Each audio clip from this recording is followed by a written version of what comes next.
मां भारती को समर्पित मोहन भागवत एक बहुत भावनापूर्ण लेख स्वयं प्रधानमंत्री नरेंद्र मोदी ने लिखा है। और इसलिए सामान्यतः कई बार लोग मानते हैं कि प्रधानमंत्री के भाषण दूसरे तैयार करते हैं, ये करते, लेकिन ये चूंकि उनके साथ जो लगाव रहा है 75 वर्ष के पूरे होने पर मोहन भागवत जी कितने स्वस्थ हैं, कितना राष्ट्रीय स्वयंसेवक संघ के लिए जो महत्वपूर्ण योगदान दिया है और कैसे संबंध रहे हैं। देखिए, मैं इसलिए भी इस बात की चर्चा करना चाहता हूं कि पिछले कुछ महीनों से लगातार ये कहा जाता बड़ा टकराव है, जबकि जो संबंध रहे हैं, मैंने अपने कार्यक्रमों में भी जिक्र किया,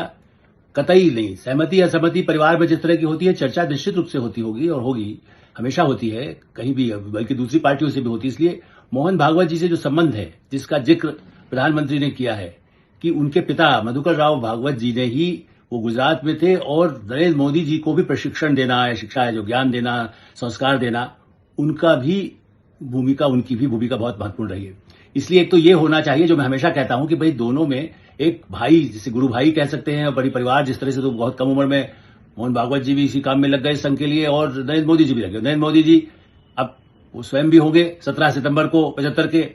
तो 75 की कोई सीमा नहीं है, लेकिन हाँ, जो उन्होंने योगदान दिया, कैसे विभिन्न क्षेत्रों में काम करके संघ के स्वयंसेवकों के साथ, और उनको मतलब चाहे वो बिहार हो, ऐसे स्टेट में भी जहां उन्होंने काम किया, क्योंकि बिहार की चर्चा बहुत होती है, उत्तर भारत में काम किया, मध्य प्रदेश में काम किया, महाराष्ट्र तो है ही जहां से उनका इतना नागपुर में मुख्यालय भी रहा,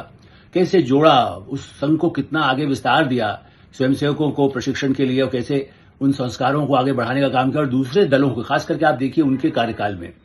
आप मेरा ख्याल है कि 2009 जिसका जिक्र किया है, 2009 से वो सरसंघ चालक बने और उन्होंने कितने ऐसे अतिथियों को आमंत्रित करके नागपुर में संघ के कार्यक्रमों में भी बुलाया। तो एक अलग बने। वैसे प्रोफेसर राजेंद्र सिंह सुदर्शन जी, जिनसे मेरी भेंट होती रही है, उससे भी आगे उनको कैसे उन संस्कारों को, उन विचारों को, राष्ट्रीय एकता को, संभाव को, और सबसे बड़ी बात यही है कि कोई हस्तक्षेप किसी संगठन में, उन्होंने बार बार इस बार भी कहा, जिसकी हम चर्चा कर चुके हैं, कि हम हस्तक्षेप नहीं करते, हम जो हमसे राय करता है हम करते हैं। इस दृष्टि से उनका इस पूरी भारतीय समाज में, और बल्कि भारतीय समाज में यदि अच्छा संस्कार होगा, अच्छी राजनीति होगी, तो उसका असर पूरे विश्व पर पड़ता है। तो हम जैसे मद भागवत कथा करते हैं, उस तरह से उनके शतायु होने की कामना की जाए, जो खुद प्रधानमंत्री ने भी की है। वो जितना अधिक, जैसे इसीलिए संघ में तो कोई ऐसा रिटायरमेंट होता नहीं है, न किसी प्रधानमंत्री के लिए होता है। जब तक प्रधानमंत्री तो चुने जाते हैं, संघ में तो उनका नेतृत्व तो सब स्वीकार करते हैं। तो वो स्वस्थ रहें और सबको मार्गदर्शन देते रहें। ये एक पत्रकार के नाते भी मैं मानता हूं कि